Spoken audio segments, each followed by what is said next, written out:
All right. So, of course, I'm going to do the same thing I usually do when I do this. I'm going to give you a Hello little and bit of welcome. So, excerpts from these other people's YouTube pages. This guy right here, his name is The Prepared Norseman. Um, we just covered a little bit of what the gray man thing is. Um, no, we're not talking about the gray aliens versus the green reptilian aliens. You know, it's not some sort of conspiracy with the Illuminati. This is just, basic survival prep. Um, Stuff that you might not think to have with you until you need it. I always find a use for a hanger. I mean, it's just useful. It's semi rigid, but you can still bend it to whatever shape that you need in a survival situation. That's something that's not in any of these survival kits that I think should be. Um, this first one here, though, I've already got it pulled up. Like I said, I've got two computers now that I can work on. This one's the, let's see, copy link address. It's called Poor Man's Urban Survival Kit, Prepping for the Poor. There's also a few of them. The ones that I looked up specific to begin with was the Homeless Survival Kit. And I decided not to do that one, although it has the most useful information and it has stuff that you guys, if you've never lived it, not in a million years, would you think to. All right, I just loaded up the link to this one. It's called The Poor Man's Urban Survival Kit, Prepping for the Poor. And I'm sorry, I'll be mid sentence when I finish doing something and then I get sidetracked because I just finished doing the something. So I go back to that. Um, but I'll play a couple minutes of this. I just watched a video on YouTube where somebody was showing the urban survival kit, and a few comments in the comments section was asking for what if I don't have a lot of money, or what if I take the bus, or what if I don't have a lot of money and take the bus. Well, most of these YouTubers, they carry a truck stuff in their survival gear, get home gear, all that sort of thing, and they do not travel by public transport. And for urban dwellers, many do travel by public transport, and many have a limited income. So I put together a kit here. Okay, this is about yay big in the cheapest Polish sling bag, which was for sale on eBay. I think it cost like $5 including shipping, something like that. But of course, this is just a bag to show a cheap bag. Put it in your backpack, this sort of thing, right? This will just. Most of y'all don't need to go to eBay to get a bag. We all know that. There's probably a backpack or a purse or something that don't take a whole heck of a lot. A lot of women that I know have a go bag with them everywhere they go. It's got everything in there they could possibly need. The One of the things that this guy doesn't have in his that I do have in mine is I do have pepper spray. One thing that, because I've looked up the whole homeless survival kits quite a bit, one thing I've never seen in a homeless person survival kit ever is a firearm. Not once ever. Another thing that is a rarity in a homeless person survival kit is a knife. You don't think that there's a problem with you having a knife for utilitarian purposes until you've got a police officer who doesn't like you and wants to say that's a weapon. All right, well, don't carry anything that can be used as a weapon. But then you look at the legislature that's been passed and you realize that anything can be considered a weapon by a police officer, up to and including your words. Um, the other one, and yeah, I just posted a link to that one first over here. The other one is the AR-15 backpack gun. And now I'm going to post this one up here. This is everybody's idea. You know, let's see. Copy link address. All right. And then we'll post it up here. This is what most people think of preppers. Now, mind you, the bag that this man in this video has is even smaller than the first one. The first one is just a satchel. It's about that wide by about that tall. The other one is that wide by that tall. And the guy pulls out a full-on AR-15. No fucking joke. Matter of fact, I'll play a couple of minutes of it too, but I'm going to play it from my phone so you can see this shit. Like, when you see this guy versus this Polish dude, you're not even going to notice that the Polish dude is standing right fucking next to you. That's how inconspicuous this Polish dude is by comparison, despite the fact that the bag that he got for fucking cheap off of eBay is military green. Let me show you another bag that could work. You know, I've got a laptop bag over here. Oh, I guess that's covering a hole. There's spaces around that stuff falls into, and I don't know, I should probably just stuff a bunch of styrofoam or some garbage back there just to fill it up to the top, because that would give me some insulation, and it would also make it so I didn't have to use that bag, because that bag is perfectly as wide as the area between the studs. So it's just perfect for keeping stuff that's on the counter from falling in, and there's a bunch of stuff over there that will if I move it. Let's see. Now, the only reason that this phone works at this location is because the guy that owns the place, I know his internet password, and he's okay with me using it. We'll go to home YouTube, and then we'll go to AR-15.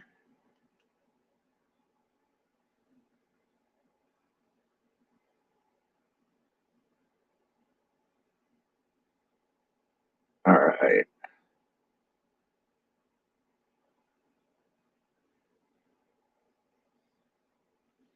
This guy right here, he kind of looks like Chum-Li from the neck down.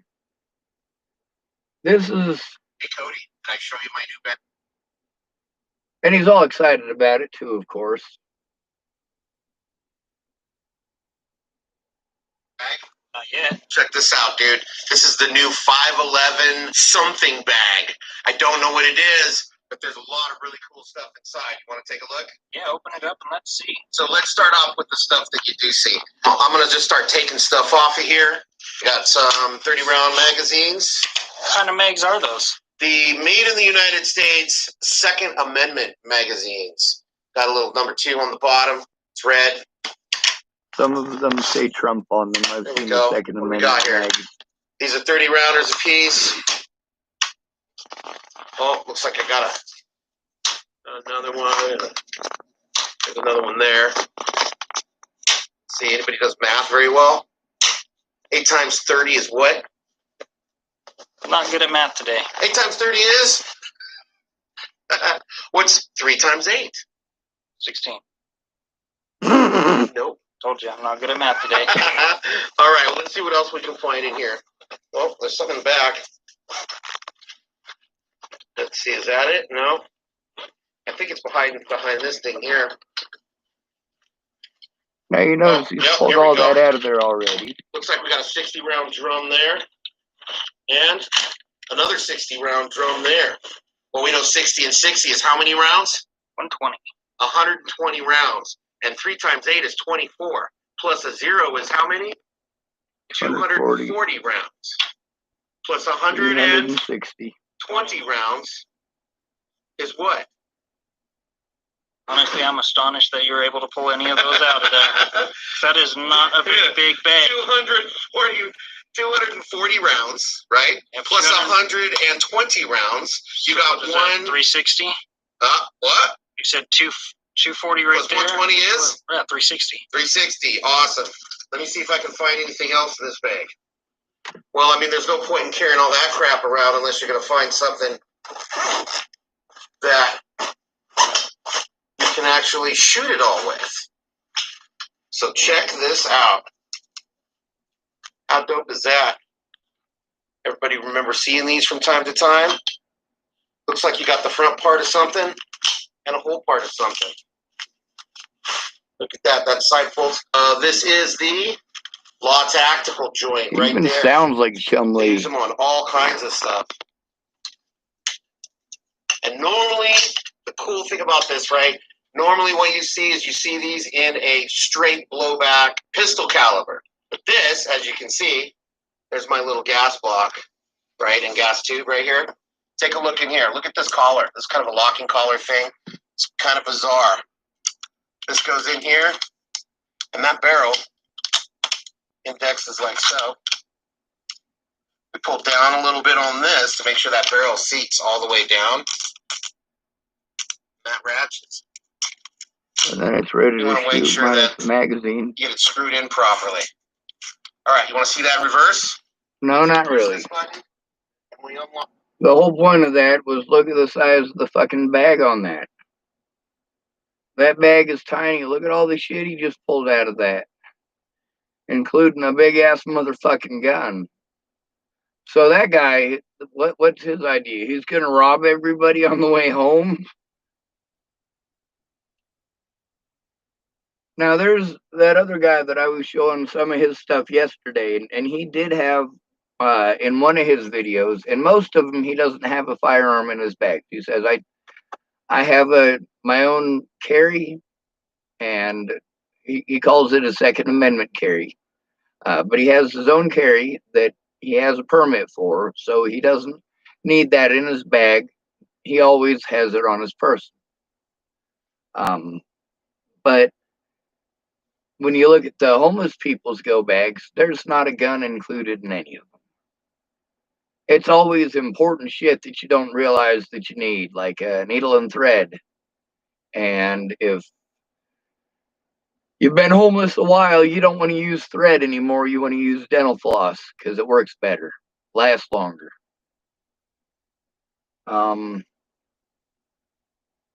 Homeless people know all the best tricks.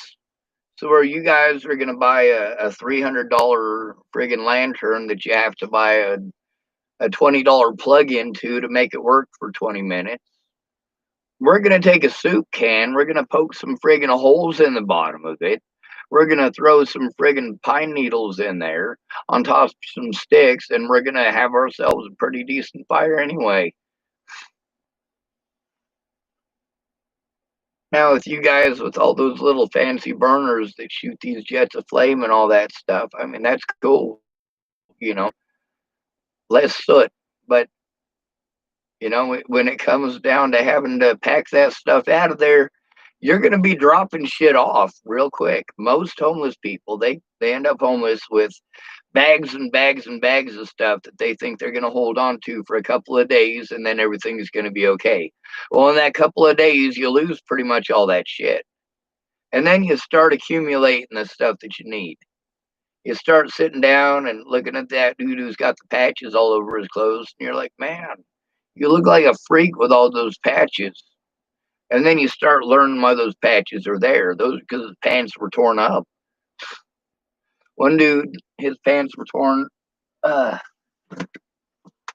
the top here all the way down to his leg. Now, mind you, the dog didn't get his skin, thank goodness.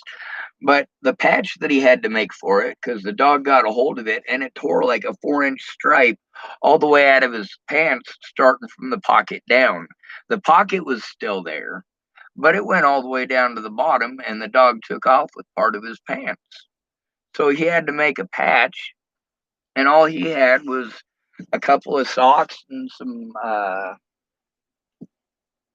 like handkerchiefs and stuff, and it was cold, and sure enough, he took them socks and he took them handkerchiefs and he friggin' took his dental floss and sewed them into a patch on the side of his pants because that dog took out just enough to where he couldn't just flap it over and sew it together.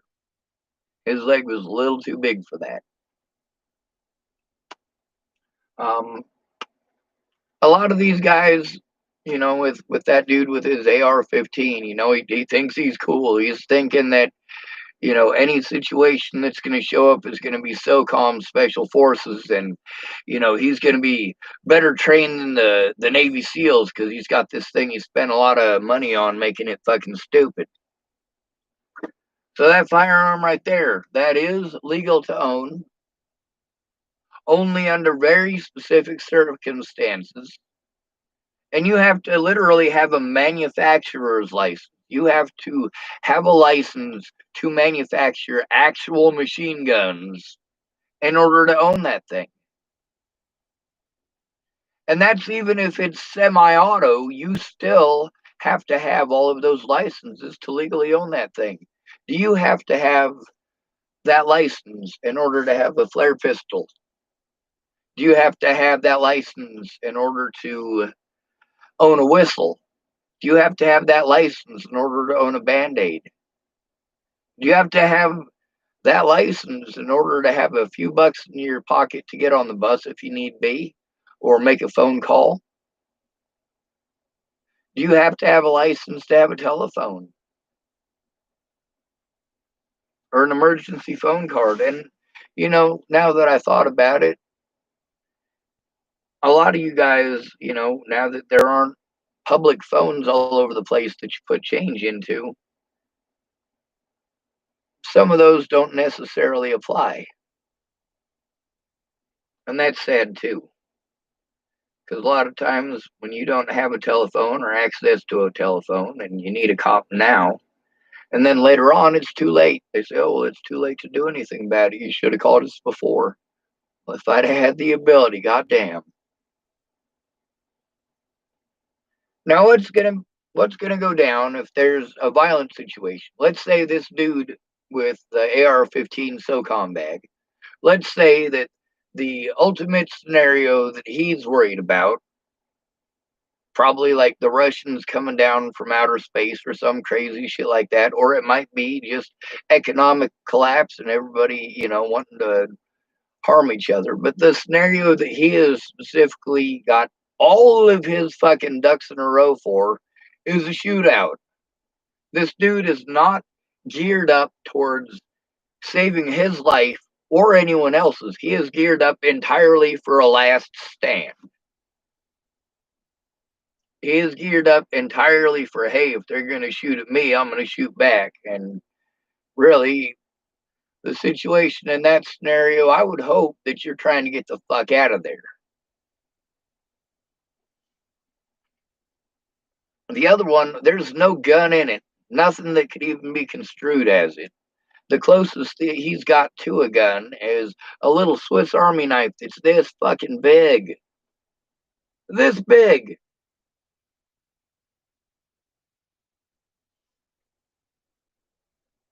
So I do recommend watching both of those videos. I also recommend looking up hobo bug out bags or hobo emergency bags, and between those you'll see there's two different types. There's one of them that we as homeless call it a courtesy pack. It's not actually an emergency kit. A courtesy pack could have anything in it. It's usually hygiene products. Sometimes they give us soap, even though we don't have a place to shower. Sometimes it's got a little bit of, like Axe body spray or something like that. Sometimes it's got socks in it. Socks are the best. If you're going to give a hobo a care package, put socks in it. It doesn't matter if it's a male or a female or an old person or a young person. They always need socks. Socks. What's the problem with being in the snow and having to walk around in it? Your feet get soaked. What's the problem with having to live out and walk in the rain? Your feet get soaked. What's the problem with being in the middle of the fucking desert having to walk long fucking distance? You start sweating and your feet get soaked. In the case of just water, like with the snow and the rain, your skin pretty much it dies and it falls off. In the case of if you have to walk long periods of time, you also end up with salt blisters, and those are extremely painful to walk on. Salt blisters is a whole bunch of basically sweat glands on the bottom of your feet that the salt that your feet have been stagnating in is basically eating your foot, and it starts eating first at the areas where it's able to get in. And where it's able to get in is the openings like the sweat glands, and that's where it starts eating first. At that point, it is a good idea to take off your socks. And if you have to walk a few miles in your shoes without socks in them, you might have to, because at that point, your socks aren't going to do you any good. Once you start getting a little bit of sweat, that salt is dried up on there and it's concentrated. And it's just going to hurt 10 times worse putting it back on.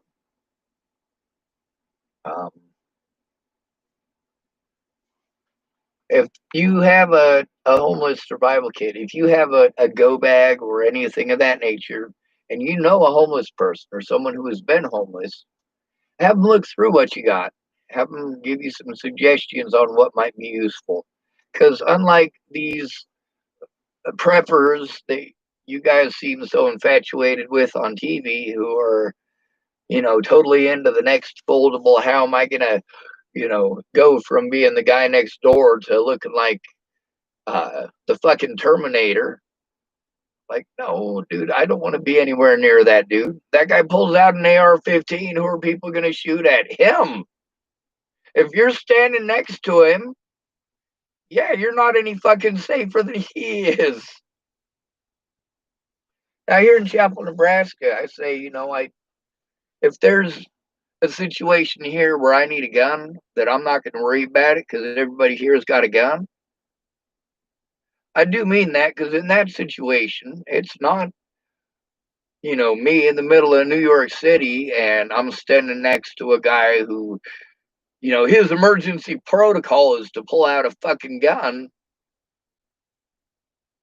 Like, that's drawing attention to him and, unfortunately, to anybody close to him once the rounds start being fired. And here in Nebraska, if there's a situation where I need a gun, everybody in Chapel is already locked and loaded. And I've seen that on 2 different occasions. Once when I was in high school, might have been right after high school, there was a shooter here in Nebraska, and he started over on the east end of the state, and he worked his way west. He killed a couple of people, and then he stole their vehicle, and he went to a farmhouse in Nebraska, and he killed a couple of people at the farmhouse and stole their pickup truck. And I remember here in Chapel, Nebraska, it was unbelievable. It was like 6 o'clock at night. There is literally nobody on the streets. Nobody's saying nothing. I go for a walk and people are like, dude, active shooter, active shooter. I'm like, in Chapel? In Western Nebraska? Well, that's how people freak out around here. If you're in Aurora and there's a shooting in Aurora, yeah, Aurora gives a shit. Everybody else is just talking about it. Here in Western Nebraska, everybody's like, well, there's an active shooter in Western Nebraska. Lots of back roads, lots of farm roads. He stopped at a couple of farms and killed people. So, yeah, the whole fucking Western Nebraska panhandle is fucking up in arms. I mean, I went over to Martindale's and Josh is showing me his all right, it was after high school because Josh had that big ass fucking meat hook goddamn pistol. That thing was scary looking. Like it looked like it was just as dangerous to your hand and to your face as it was to anything in front of it. But yeah, there were people that were up in the second story of their house in their kids' room waiting because they wanted to be the guy to shoot the motherfucker. They want to be the guy to shoot this murderer. They want to be the guy to do it. So we got pretty much everybody on Main Street. You're looking down the road and you can see 3 or 4 barrels sticking out of people's fucking windows up top. And we don't know where this guy's at. The last time he was seen was like 200 and something miles away. And when he finally did get busted, it was still, at least almost 200 miles away. I mean, it's not like all these people in every single one of these towns had to do this. But then there's also the paranoia and the prestige. Like, man, I've been prepping for this my whole life. Fucking active shooter, active shooter, active shooter. Man, get your AR-15, man. Get it, man. Look, you got your sniper scope. Yeah, man, I'm good to go. There's a movie with Charlie Sheen where the Red Hot Chili Peppers, they play a part in the movie where they're just a couple of fucking idiots. They think they're gonna go try to run the dude off the road and some crazy shit. They're trying to be vigilantes. They want their names on TV. And that's most of these fucking idiots in Nebraska. They don't see themselves that way. But then once that situation happens, like if only fucking people had recorded that. There are probably people in Chapel, Nebraska that did. Like, man, there's an active shooter. Tad's on the second floor. He's got the fucking 30-aught out. And fucking my brother is on the first floor. He's right next to the door with some buckshot. I could see it. It'd be a lot more prevalent today, though, because back then, when I was in high school, a long, long time ago, I can still remember. It was even before they had Blackberries. And some of y'all youngins, when I say Blackberry, you're going, what the hell? What's a Blackberry? Well, that's what they had before these phones right here. It was kind of like this, but instead of it being a touch screen, there was a little thing across the bottom, just like on your computer keyboard. Yeah, that's right. You had a miniature keyboard on the bottom. All right. So basically, I've bitched at you for about the last 30 minutes about the difference between being prepared and being a fuck job. If you're running around fucking fully loaded with 320 rounds of ammunition in your fucking backpack, you're not just talking about the fact that you're there for a final fucking. That's a lot of weight. All that weight is probably not going to assist you getting home, especially if you're 200 plus, 300 plus pounds, as that man clearly was. Now, his weight aside, that man's weight is actually part of the reason that he would be able to carry that pack. He might be able to carry that pack for a decent amount of distance, but anybody who has ever carried that many rounds knows that's a lot of fucking weight. That is a shit ton of weight. And then you're talking about the magazines, and you're talking about all of the equipment that goes with it. I mean, no, that is far too much. Even these guys who are complete and total gun nuts, like the majority of their survival prepping revolves around getting some good shooting practice in. Even their survival bags aren't a fully foldable bifold AR-15 with 2 60-round drum magazines and 8 30-round friggin' banana magazines. They're taking basically the equivalent of a service pistol. They're taking something small and, something that is not their first option, I should say. With the dude with an AR-15 in his bag, his option A is fire some bullets. Option B, fire some bullets. Option C, fire some bullets.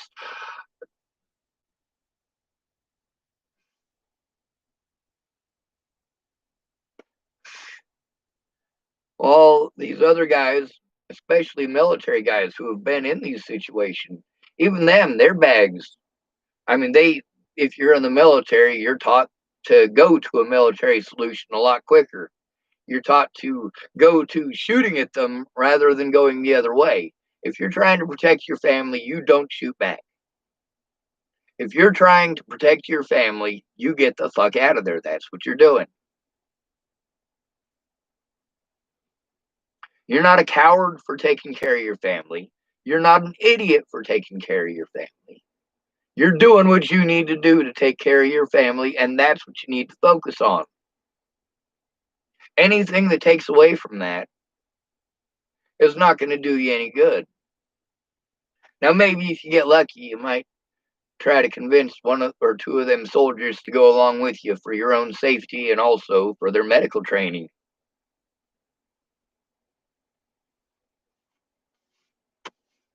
But even those military guys going in there with all of that gear, they take emergency gear that is primarily oriented towards not shooting.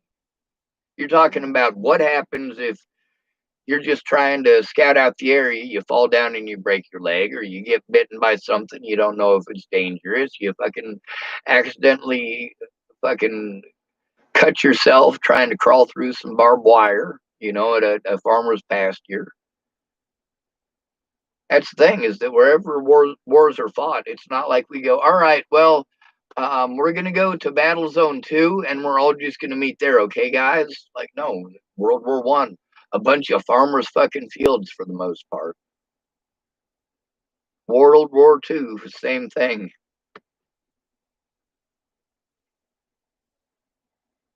Mostly farmers' fields, people's ranches, and, of course, the mountains.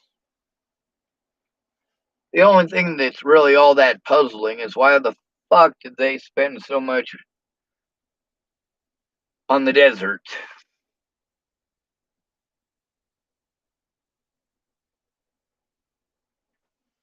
I guess I'm done yakking at you about this one.